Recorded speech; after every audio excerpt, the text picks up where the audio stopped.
How do you tell the difference in a relationship between whether it's going to turn out like Cinderella or it's going to turn out to be like Humpty Dumpty? Well, we're going to talk about that today in our relationship with God and with other people. Stay tuned. If your desire is to become spiritually stronger, emotionally healthier, and relationally smarter, you're at the right place.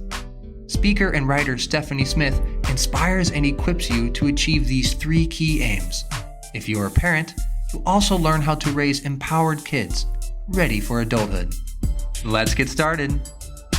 At the time of this podcast recording, I have just returned from a homeschool conference, and I was privileged to speak there on a couple of topics. One was on 15 strategies for raising boys, and the other was on the great brain remodel that happens during adolescence.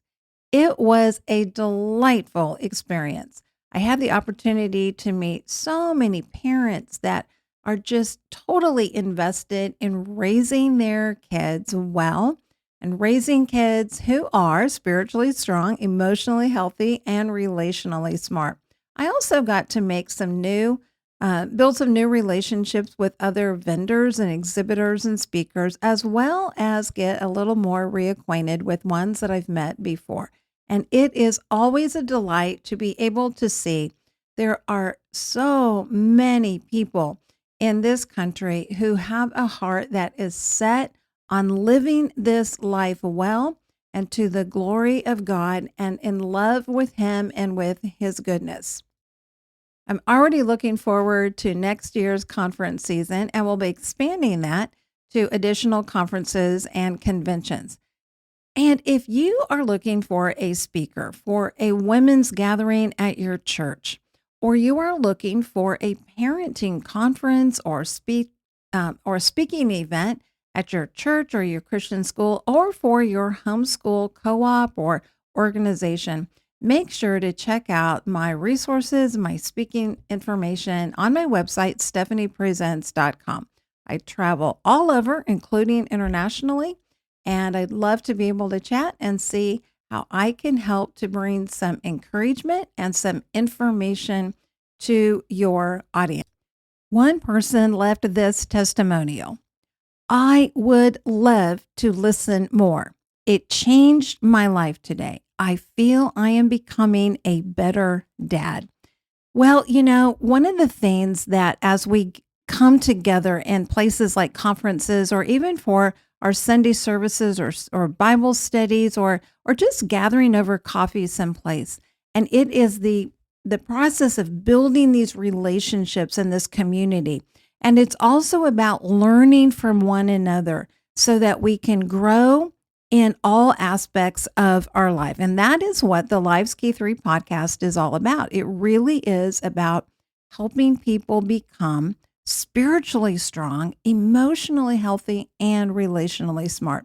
And today's podcast episode is going to focus a whole lot on that last one, and that is about becoming relationally smart. It's also going to talk about this in our relationship with God and helping us to become spiritually strong. You ready? We're going to dive in. As you've been trekking along, you know that we have been walking through the Old Testament book of Nehemiah. And many times we have had several episodes just in one chapter. Well, today we're actually going to be covering 2 chapters all at the same time. And we're not going to be digging into the nuances of every last thing. And I say that because I want to encourage you that you don't just rely on this podcast. Go back and read this book for yourself. Listen to it on an audio version. There's so many apps available today where you can listen, where you can read for yourself. Nehemiah is a very accessible book. It's an easy book for kids and for teenagers as well as for adults.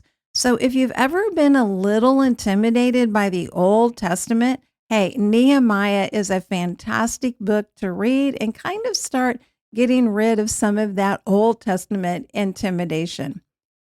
Well, we're going to look at these principles about relationship that come out of chapters 9 and 10.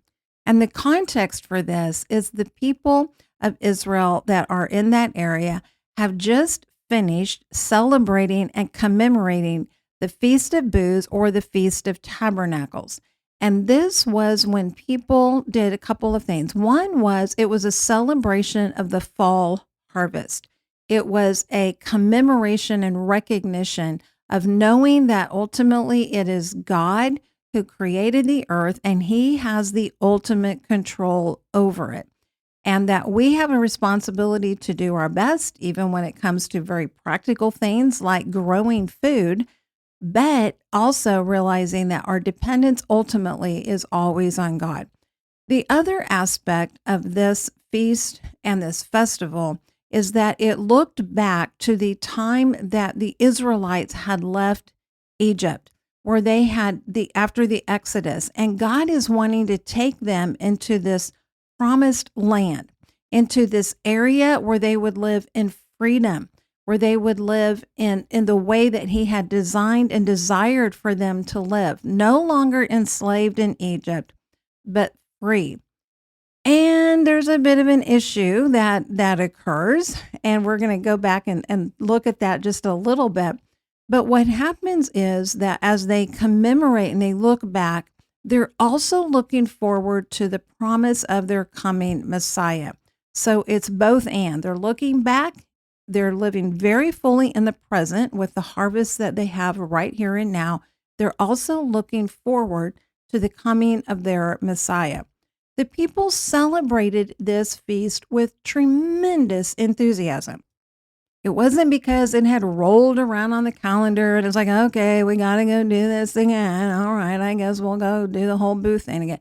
No. They had just recently discovered or rediscovered that this was a celebration that was part of their heritage. And it was also something that God had commanded, not just suggested, that they do. And they do so fully engaged.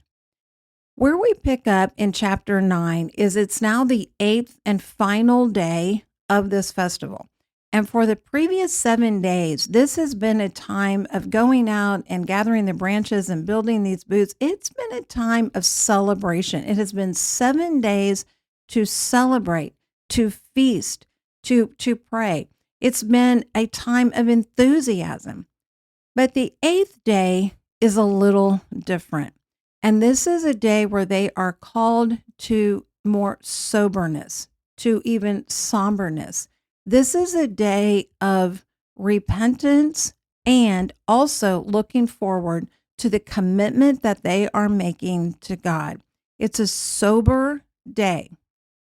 And in these 2 chapters, there are 5 principles that we can see and apply today as we look at how we need to restore our relationship with God, and principles that we can also apply if we are looking at how do we restore relationships with other individuals. Now, sadly, it is true that there are some relationships that end like Humpty Dumpty. And all the king's horses and all the king's men couldn't put Humpty Dumpty back together again. There are some relationships that become so fractured into so many different pieces that they cannot be restored in a healthy way. But when restoration is possible, what steps actually move it from possibility to occurring? Well, again, there are these 5 principles that we're going to look at from Nehemiah chapter 9 and 10. When we open this chapter, the people are there, and at first it just kind of reads a little weird. They are there having been fasting for that day. They are also wearing sackcloth, and they have dirt on their heads. Those are not common things that we have here in the United States. Now, people may still hear something about fasting, not only from a religious perspective, but just from a health perspective. So that doesn't seem all that odd. But what's this whole thing with sackcloth, and what's the whole thing with dirt on your head? Well, first of all, fasting was a way to say, I am willing to give up something, not only that I want, but I am willing to give up something that I need in order to focus my priorities on something more important, even more important than my food for this day. We don't know exactly how long that they were fasting. We don't know whether that had started the day before or that had started that morning. We don't know. But whatever it was significant enough that it was an intentional external act, and it was choices made to say, I'm going to prioritize restoration of relationship, not just eating and sustaining myself for the day. The whole thing with this sackcloth is this was a garment that was put on. It was rough. It wasn't silk-like. It was scratchy. It wasn't pleasant to wear, but it was a representation that I am in a place of mourning. I am in a place of grief. I am in a place of lowliness. I am in a place of humility. This isn't my finest clothing that I'm showing up here with. This is me associating myself with something that is very low, that is very humble, that is very even unpleasant. There used to be kind of these unstated fashion rules that existed here in the United States. And I don't mean like 100 years ago. I mean, even just in my lifetime. And it's a matter where, it used to be like women, like you don't wear white shoes before Easter. Yeah, that used to be a real thing. And then there was also a matter that when somebody was in a period of mourning, that they would be expected to wear black for a certain length of time. And that time changed throughout history. But it was an external indication, I am in mourning, I am grieving. And it could be oppressive, but it also could open somebody up to kindness from other people. Because if you saw somebody in the grief, the black cloth of grief, then even if you didn't know them, if you were at all a decent human being, then you would know, okay, this person is in mourning. I need to be aware of this. There was something to be said for having external clothing that could kind of indicate those things to other people. But this stuff is pretty much gone. It used to be you didn't wear sweatpants out in public. I mean, those were for at home and they were for the gym. Well, all of that kind of stuff is totally gone. I'm not making a value statement about that, whether it's good or bad. I'm just saying that that's the way it is. But in this period of time in history, sackcloth was a statement to the people around you that I am in a place of grief. I am in a place of repentance or remorse or lament or pain or something along those lines. And then what is it with the whole dirt on the head thing? Well, it's also something very similar to the sackcloth. It is placing myself in a position, showing externally that I am in a position of humility. I am acknowledging my lowliness, not my insignificance in a way that I'm acting like I'm nothing but a worm in terms of my value, but acknowledging my humility before God, who is the creator, and also acknowledging my humility amongst other individuals. I'm not more important than somebody else. I don't have any more value than the next individual. So what's a principle that we can draw from just these things with the fasting and then with the sackcloth and with the ashes? Well, the first principle is this. External actions and indicators are always present when there is genuine repentance. If you are in a relationship with someone and they are saying how sorry they are and how much that they wish they wouldn't have done, whatever, and how much that they really want to have restoration, but there is nothing in their external behavior that has changed, there's a problem. There's a red flag there somewhere. And this is also true when we are the ones who are in a place of saying, hey, we blew it somehow. There needs to be something about our external behavior that indicates our repentance is genuine. our position of humility is sincere. So, the first principle that we have, both in our relationship with God as well as with others, is we need to be able to see and to exhibit that external actions are consistent with the internal claims of being sorry. If the external is not different, it's necessary and reasonable to question whether the internal is different. So these people have come together, the Jews have come together, and all of the rest of chapters 9 and 10 go into detail. And what we can see from this is they begin by having this litany of what has come before them. And I don't just mean what had come before them in their lifetime. They go back to Abraham. These people are going back thousands of years to be able to look at their history, and they give a detailed account, especially by the time they get to Moses and the Exodus. Why in the world are they recalling as part of their prayer to God about events that had occurred thousands of years before, hundreds and thousands of years before, not hundreds of thousands, hundreds and thousands of years before? What in the world does that have to do with where they are now? Because they don't just make a mention of a couple of little things. They go through this in depth. It is thorough, it is specific, and it goes on for a good number of verses. And what you have to think about is it's not just about the length of time when we're reading that, but it's about the period of time that they are standing there and they are verbally praying these prayers and making these statements. Why in the world is this happening? Well, the other part of a restored relationship is principle number 2, and it is we have to acknowledge how we got here and that we are interdependent people. We impact other people by our decisions, and not just people in the here and now, and not just people living in our own time frame, but we impact people, we impact generations to come, just as we are impacted by the generations that have come before us. They are acknowledging, first of all, we are not just individuals. We are part of this nation. We are part of this group of people that God has called specifically and set apart. And we own that we are interdependent people. We're not just our own selves.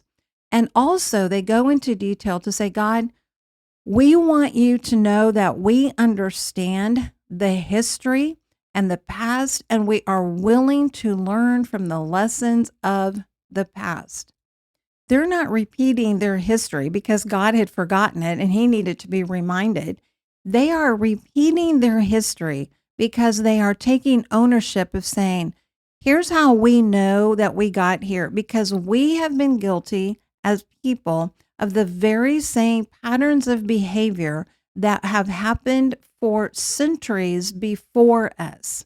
And they want God to understand they get it. And because they get it, they aren't going to be making the same mistakes moving forward. You know, one of the reasons it is so important that we do our family of origin work is because there is a humility that comes to that.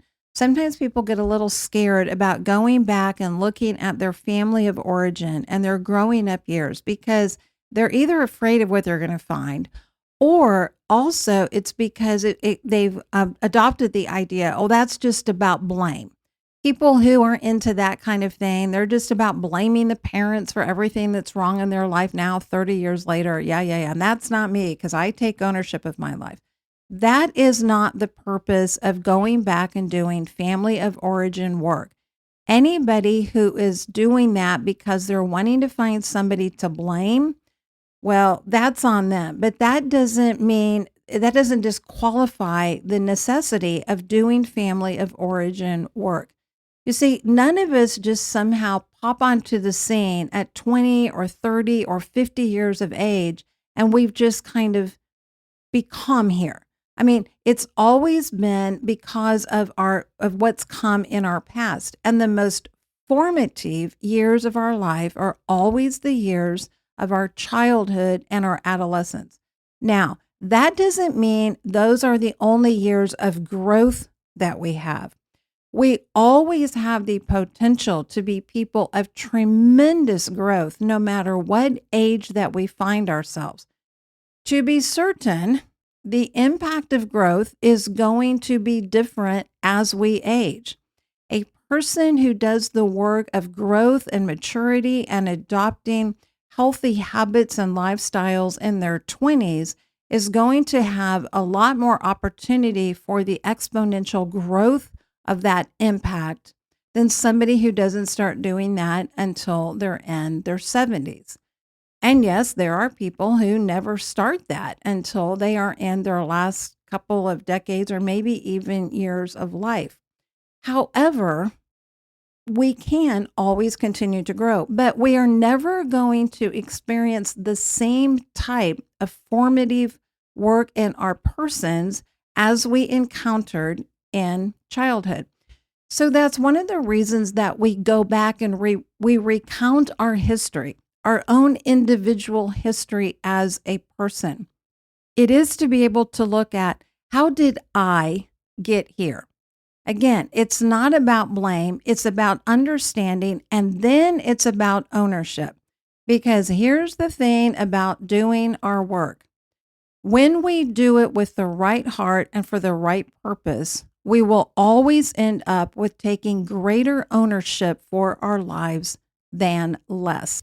It means we have greater appreciation for the good things that occurred in our lives, whether they came from parents, siblings, mentors, other random people in our life.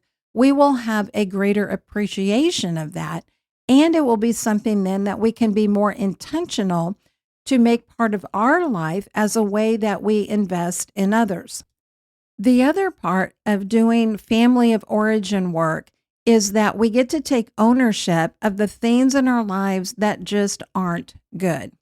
Again, it's not about blame. It's about saying, okay, like it or not, fair or not, this is something that I now have in my life. And here's the beauty of ownership. You see, I can keep something or I can get rid of it when I own it.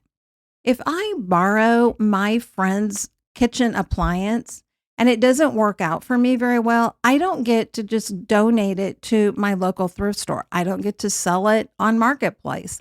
I get to return it. But if I own that appliance and it doesn't work out, I can return it. I can sell it. I can donate it, whatever, because I have ownership.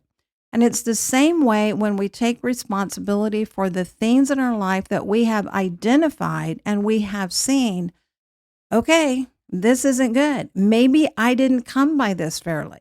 Maybe I didn't ask for this, but now it's mine. And because it's mine and I get to take ownership of it, I can decide I don't want to keep doing this in my life.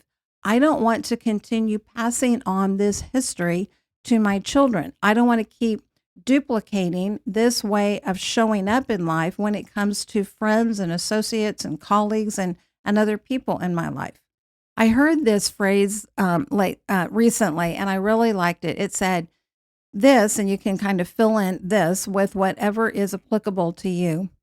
This ran in my family until it ran into me. This ran in my family until it ran into me.